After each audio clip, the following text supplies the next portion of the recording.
Ok, donc je propose que vous fassiez vraiment un assaut sud-est-nord-ouest pour éviter d'être face au secteur de tir de 11. L'objectif de la journée pour la section B13, déloger des insurgés de ce bâtiment et sécuriser la zone. Le dispositif sera en place, on va délivrer des feux sur la maison pour préparer le terrain et ensuite seulement le groupe d'assaut pourra coiffer l'objectif. C'est des stratégies que vous avez déjà employées sur le terrain? Oui, c'est des cas écoles. Je vous laisse une minute là parce qu'il faut que je vérifie que ce soit bien en place. Ce n'est pas une guerre, mais un exercice grandeur nature auquel se livrent les officiers déployés sur le camp militaire de Canjuers dans le Var. Les lieutenants y finalisent leur formation.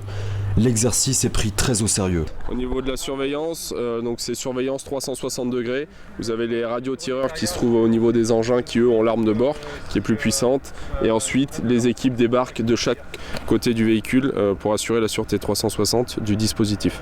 La zone est sécurisée. La section B13 pénètre dans le village pour y rencontrer le Malek, avec qui le lieutenant Quentin souhaite tisser un lien de confiance. Dans votre village, est-ce que vous avez des problèmes particuliers? Tout d'abord, je tiens à vous dire que je suis le chef de ce village. Oui. Voilà. Ici, c'est un grand village. Voilà. Avant votre bombardement, il y avait une vingtaine de familles dans le village. Oui. Aujourd'hui, il ne reste plus que moi. Après la poudre, la négociation reprend ses droits. L'aspect diplomatique est essentiel au déroulement de l'exercice. Voilà. Tout d'abord, lorsqu'on arrive dans un pays comme ça, on n'est pas dans un pays conquis. Donc on essaie de s'adapter aux coutumes locales.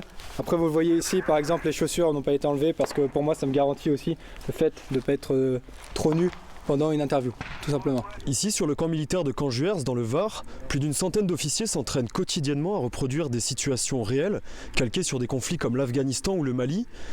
Des pays dans lesquels ces militaires pourront être déployés d'ici quelques mois, mais cette fois-ci les balles seront bien réelles.